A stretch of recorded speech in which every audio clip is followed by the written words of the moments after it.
the lily of the valley. Sweet Jesus, you're the bright and morning star. Dans les livres d'Habakkuk, chapitre 2, du 1er jusqu'au 3e verset. Alors je vais dire à une jeune sœur, un jeune frère d'ouvrir sa Bible et de lire ensemble avec moi ces passages. Qui sont prêts? Qui sont déjà prêts? Qui sont déjà dans les livres d'Habakkuk? Alors nous allons lire ensemble. Je lis au nom de Jésus. Habakkuk chapitre 2, verset 1 jusqu'au verset 3. La Bible dit: j'étais à mon poste et je me tenais sur la tour. J'ai veillé pour voir ce que l'Éternel me dirait et ce que je répliquerai après ma plainte. L'Éternel m'adressa la parole et il dit: écris la prophétie, grave-la sur des tables afin qu'on la lise couramment. Car c'est une prophétie dont le temps est déjà fixé. Elle marche vers son terme et elle ne mentira pas. Si elle tarde, attends-la, car elle s'accomplira certainement. Acclamons pour la gloire de Dieu.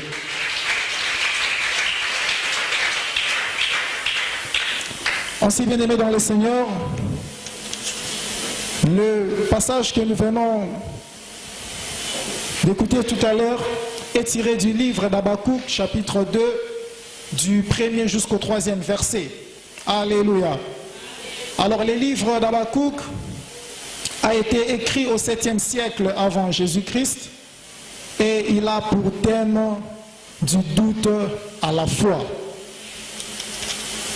Ainsi, bien-aimés dans le Seigneur, notre thème que nous allons partager ou développer cet après-midi est intitulé « La place de la concentration dans la promesse de Dieu pour ta vie ». J'aimerais que tu dises avec moi « La place de la concentration dans la promesse de Dieu pour ta vie ». J'aimerais que tu le dises bien « La place de la concentration dans la promesse de Dieu pour ta vie ». Alléluia. Ainsi, bien-aimés dans le Seigneur, dans ce thème, nous allons définir des mots clés. Le premier mot, il s'agit de la concentration. Et le deuxième mot, il s'agit de la promesse. Alléluia. Alors, c'est quoi la concentration? La concentration, c'est l'effet de se concentrer. Et lorsqu'on parle de concentrer, cela veut dire réunir en un centre ce qui est dispersé. Alléluia. Donc lorsqu'on parle de la concentration, c'est une action de se concentrer. La concentration, c'est l'effet de se concentrer. Et lorsqu'on parle de concentrer, cela veut dire réunir en un centre ce qui est dispersé. Alléluia. Et la promesse, c'est l'effet de promettre. Alléluia. Et lorsqu'on parle de promettre, cela veut dire faire espérer. Lorsqu'on parle de promettre, cela veut dire donner des espérances. Lorsque je dis à une personne que je te promets quelque chose, en d'autres termes, je fais espérer à cette personne que ce que je lui ai fait comme demande sera accompli. Alléluia. Ainsi, lorsqu'on parle de promettre, cela veut dire faire espérer ou soit donner des espérances. Et lorsque tu espères à quelque chose, tu considères cela de ton souhait comme réalisable. Alléluia. En d'autres termes, lorsque tu espères pour quelque chose, c'est-à-dire tu attends la venue de quelque chose. Ainsi, dans notre thème qui est intitulé « La place de la concentration dans la promesse de Dieu pour ta vie », par là, qu'est-ce que nous devons comprendre? Que face à la promesse de Dieu, l'attitude que nous devons prendre, c'est la concentration. Alléluia. Lorsque Dieu te fait une promesse, lorsque tu reçois la promesse de Dieu, ainsi Dieu attend que tu puisses prendre l'attitude de la concentration. Alléluia. Ainsi, lorsque Dieu promet, Dieu s'engage à ce qu'il dit. Lorsque Dieu il promet, il s'engage à ce qu'il dit. Et face à cette promesse, Dieu veut que tu puisses la prendre avec considération. Alléluia. Ainsi, la prise de la considération de la promesse de Dieu pour ta vie se manifeste par la concentration. C'est un peu comme un élève. Nous voyons dans une salle de classe, l'élève parvient à comprendre la matière du professeur que lorsque il prête son attention vers son professeur. Est-ce que j'ai menti? Lorsque le prof donne cours, pour que tu parviennes à comprendre ce que le professeur t'enseigne, le premier élément qui te permettra de comprendre la leçon du professeur, c'est lorsque tu vas te concentrer. Alléluia. Aussi, de la même manière, lorsque Dieu te promet de la part de Dieu, Dieu te recommande aussi de prendre une attitude de concentration. Alléluia. Et c'est ça, ce que Dieu veut pour ta vie. Ainsi, pour la concentration face à la promesse, nous comprenons une chose, que Dieu a sa responsabilité. Et l'homme qui reçoit cette promesse a aussi sa responsabilité. Alléluia. Ainsi, la responsabilité de Dieu, c'est quoi? Il t'a déjà dit. Lorsque Dieu te promet, Dieu s'est déjà assuré, il a déjà pris la responsabilité de te promettre quelque chose. Et toi, à ton tour, lorsque tu reçois cette promesse, tu dois aussi prendre une responsabilité face à cette promesse. Et aussi, la prendre avec considération. Alléluia. Ainsi, nous voyons actuellement que plusieurs enfants de Dieu, oui, ils sont pressés de recevoir la promesse de la part de Dieu. Mais nous remarquons que lorsqu'ils reçoivent cette promesse, ils ne la prennent pas avec considération. Alors que ce que Dieu veut, et que dès lors que tu reçois sa promesse, tu dois la prendre avec considération. Car cette promesse, c'est un bien le plus précieux. Alléluia. Car la promesse que tu reçois de la part de Dieu, c'est une chose, c'est quelque chose qui coûte cher. Alors lorsque tu la reçois, tu dois la prendre avec considération. Et la prise de la considération de cette promesse va se manifester par la concentration. Est-ce que tu peux acclamer fortement pour la gloire de Dieu? Alors, bien-aimés dans le Seigneur, quel est l'intérêt ou l'importance, ou soit le rôle de la concentration face à la promesse de Dieu? Lorsque tu vas te concentrer face à la promesse de Dieu, qu'est-ce que tu dois faire? Ou soit quelle est l'importance ou bien quel est l'intérêt que cette concentration va apporter dans ta vie face à la promesse de Dieu? Premièrement, la concentration permet à un enfant de Dieu d'être fondé sur Dieu. Alléluia. Je disais que la première importance de la concentration face à la promesse de Dieu, c'est lorsque tu es fondé sur Dieu. Ainsi, nous voyons dans la Bible, Matthieu chapitre 7, à partir du verset 25, la Bible dit ceci, que tout celui qui entend ces paroles et le met en pratique, il sera comparable à une maison qui est bâtie sur le roc. Et lorsque le vent va souffler, lorsque la tempête va s'élever, cette maison ne va pas heurter parce qu'elle a une fondation solide. Ainsi, de la même manière, lorsque toi, enfant de Dieu, quand Dieu te promet, la première des choses qui te permettra de prendre cette promesse avec considération, c'est lorsque ta foi, c'est lorsque ta vie sera fondée sur Dieu. Alléluia. Ainsi, ce n'est pas ce que nous remarquons actuellement, bien-aimés dans le Seigneur. Vous verrez une personne qui reçoit la promesse de la part de Dieu, et lorsque vous allez remarquer sa vie chrétienne, on ne trouve rien qui reflète l'image d'un enfant de Dieu. Alors que lorsqu'on est chrétien, nous devons fonder notre vie sur Jésus. Et lorsqu'on parle d'être fondé, en d'autres termes, cela signifie s'appuyer sur quelque chose. Alléluia. Ainsi, lorsque tu reçois la promesse de Dieu, ne t'appuie pas sur un homme car il va te décevoir. Ne t'appuie pas sur un arbre car il va s'écrouler. Ne t'appuie pas sur une pierre car elle peut tomber sur toi. Mais je te propose une chose, je te propose une personne. Il s'appelle la pierre angulaire. La Bible dit que cette pierre qui a été rejetée, alléluia, la pierre qui a été rejetée par ceux qui bâtissaient est devenue la principale de l'angle. Et cette pierre, c'est Jésus-Christ de Nazareth. Alléluia. Ainsi, bien-aimé dans le Seigneur, lorsque tu reçois la promesse de la part de Dieu, ta vie doit être fondée sur Jésus. Alléluia. Ainsi, bien-aimé dans le Seigneur, lorsque ta vie est fondée sur Jésus, alors que tu as ta promesse, oui, les vents vont s'élever, mais ces vents-là n'auront pas la capacité de te détacher de Jésus, car c'est lui qui soutient ta vie. Alléluia. Ainsi, lorsqu'on parle d'être fondé sur Jésus, cela aussi relève, premièrement, de la dépendance envers lui. Alléluia. Lorsque tu es fondé sur Jésus, cela relève de la dépendance envers Jésus. La Bible dit dans Jean 15, à partir du premier verset, que je suis le vrai cep et vous êtes les sarments. Alléluia. Ainsi, nous étant enfants de Dieu, nous formons les membres du corps du Christ. C'est impossible qu'une partie de ton corps soit détachée de ton corps.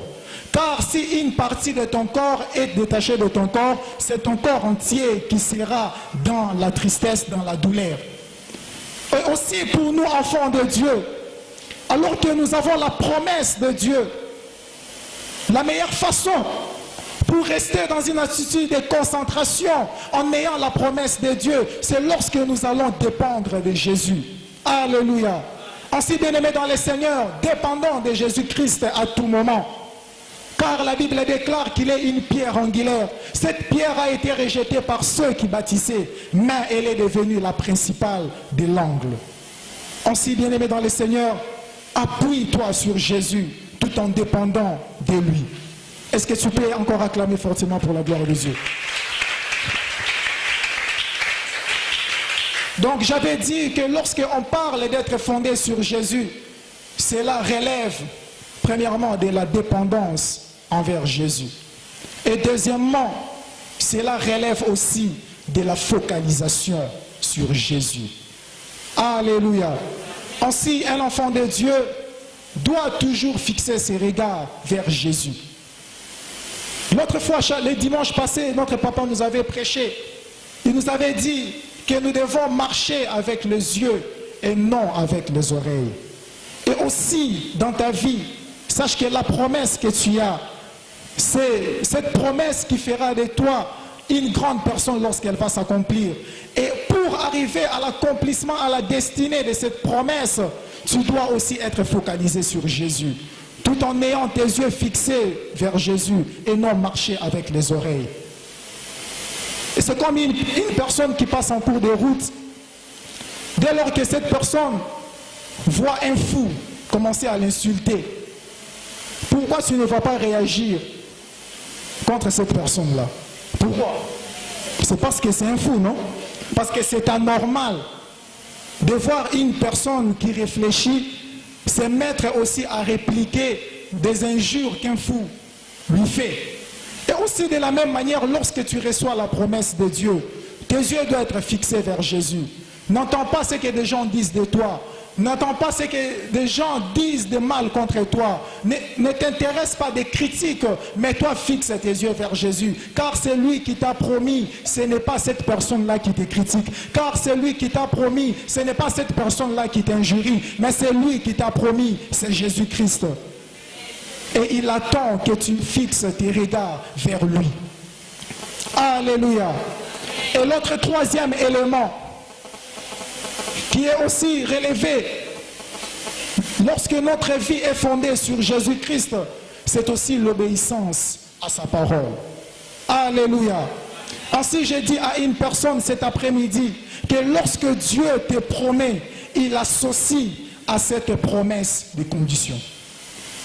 La Bible déclare dans Deutéronome chapitre 28, à partir du premier verset, que si tu obéis à ma parole et tu la mets en pratique, tu auras de la supériorité sur toutes les nations. Et lorsque une phrase commence par si, cette phrase-là, cette proposition exprime la condition. De la même manière, lorsque Dieu te promet, il associe à cette promesse la condition. Et cette condition, c'est quoi? C'est l'obéissance. Voilà pourquoi la Bible dit aussi que celui qui écoute la parole de Dieu et la met en pratique sera comparable à une maison qui est bâtie sur les rocs. Mon frère, ma soeur, je m'aurais été rassuré que lorsque en d'autres termes, c'est lorsque tu vas aussi croire à la fidélité de celui qui t'a fait cette promesse. Alléluia. Ainsi, bien-aimés dans le Seigneur, le plus important est que quand on a la foi, croyons à la fidélité de ce Dieu qui fait la promesse. Car la Bible dit que la promesse de Dieu ne ment. J'aimerais que tu répondes. La Bible dit, car la promesse de Dieu ne ment. Alors pourquoi commencer à douter? Le Dieu qui a promis à Abraham qu'il aura Isaac, ce Dieu-là a été fidèle jusqu'à ce que Isaac a été enfanté. Et si Dieu l'a fait avec Abraham, à combien plus forte raison il peut aussi faire pour ta vie? Alléluia. Ainsi, bien-aimé dans le Seigneur, lorsque tu es concentré, cela va aussi se manifester par la foi. Alléluia. Car la foi pousse Dieu d'agir. Même lorsque des situations difficiles vont se présenter devant ta vie, alors que tes yeux sont fixés vers Jésus, tu vas lui dire à tout moment, Seigneur, ta parole déclare que ta prophétie ne ment jamais, car je sais que tu te lèveras et tu vas écarter cette difficulté qui est au devant de moi. Alléluia. Ainsi, bien-aimés dans le Seigneur, ayons la foi. Ayons la foi face à la promesse de Dieu. Croyons que ce que Dieu nous a promis sera réalisé. Car lorsque tu tombes dans le doute, en d'autres termes, tu es en train de te mettre en retard de l'accomplissement de la promesse de Dieu. Car j'imagine que si Abraham avait douté, peut-être il n'aurait pas Isaac. Mais ce qui a rassuré Abraham de croire que Dieu qui lui a promis Isaac va lui donner, c'est parce qu'Abraham avait cru à la fidélité de Dieu. Bien-aimé dans le Seigneur, l'homme de ce monde peut te promettre sans réaliser sa promesse. Mais Dieu, il promet et réalise sa promesse parce qu'il est fidèle à sa promesse. Est-ce que tu peux acclamer fortement pour la gloire de Dieu?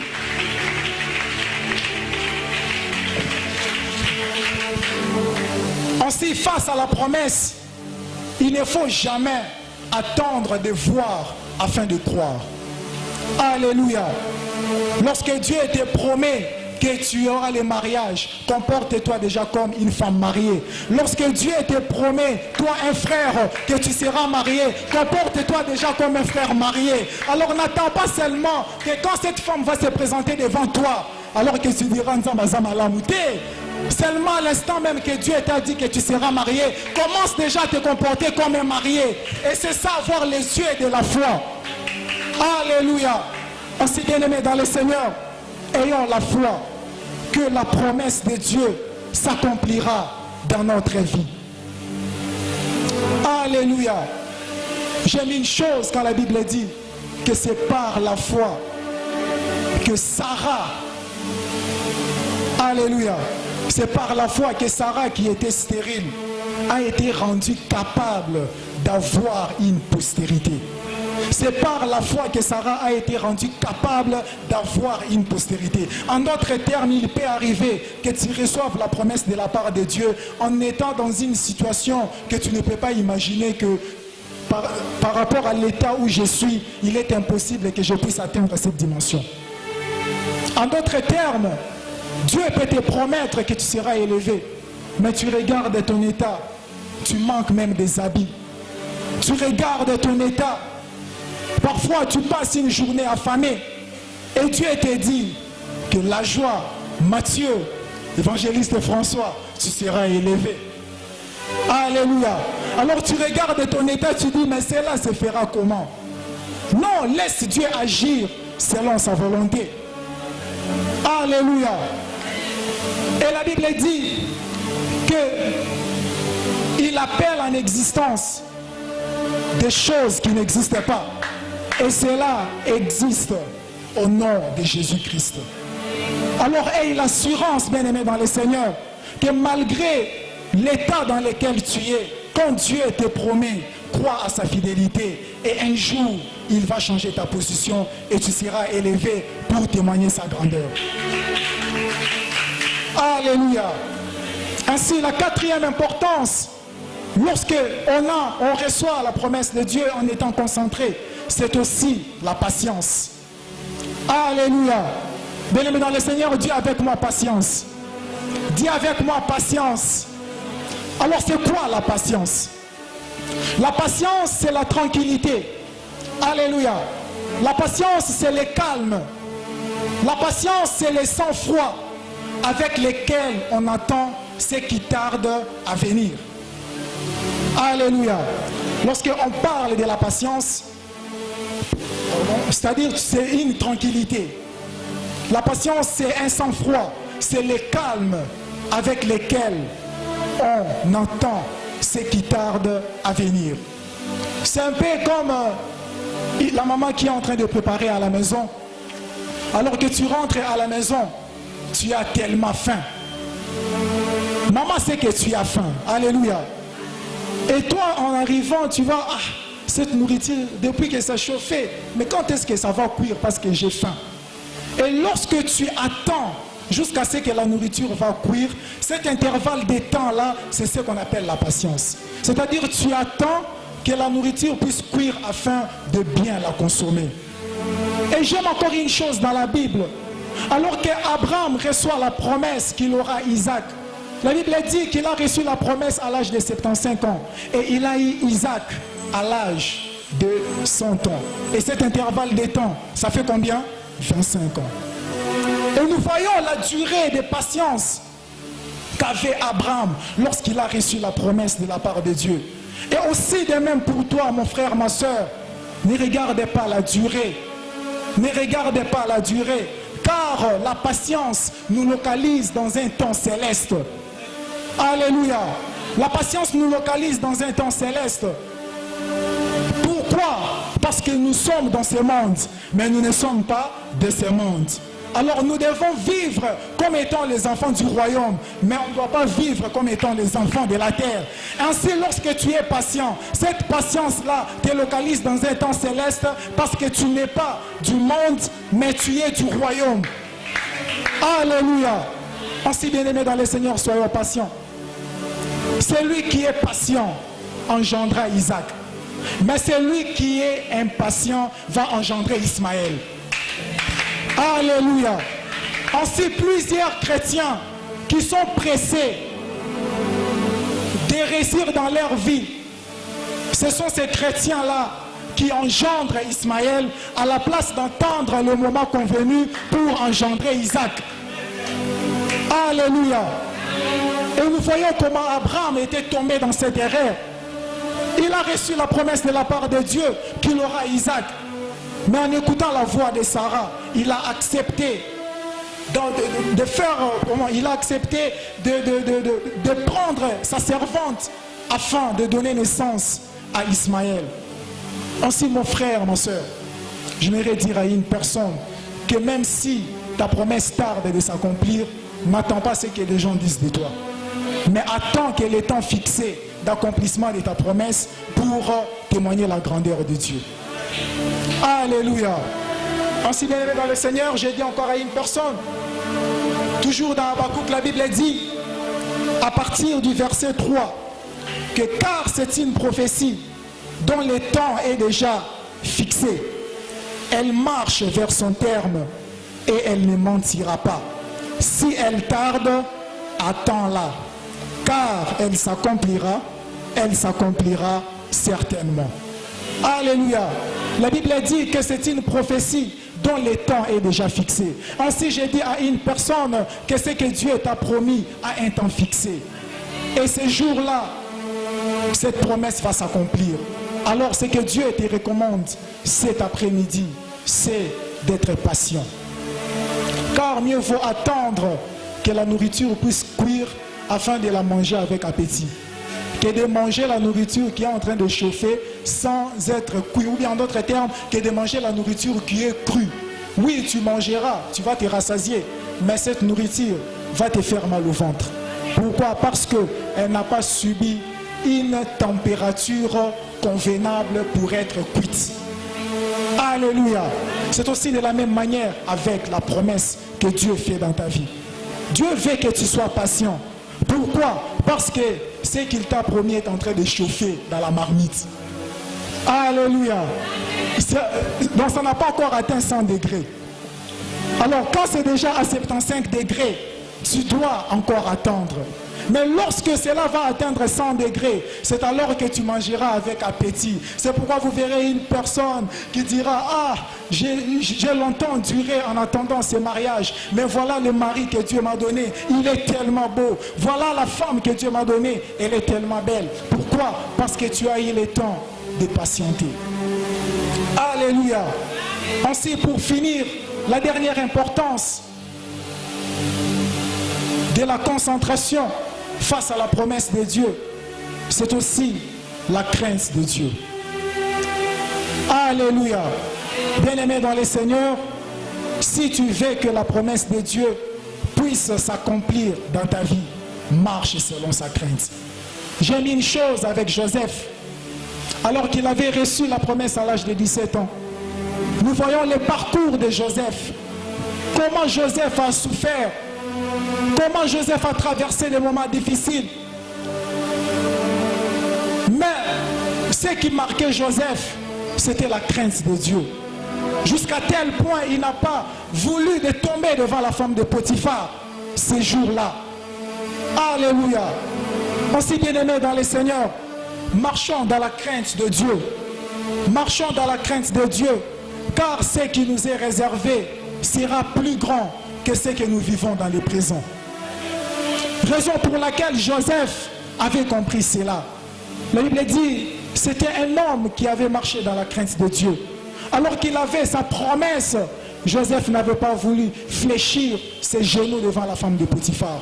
Ainsi, nous aussi étant les enfants de Dieu, n'acceptons pas de fléchir les genoux devant les diables. Car ce que le diable présente devant nous est éphémère. Mais ce que Dieu a réservé pour nous servira pour notre temps et aussi pour notre génération. Ainsi, mon frère, ma soeur, marche dans la crainte de Dieu. Car Dieu accomplit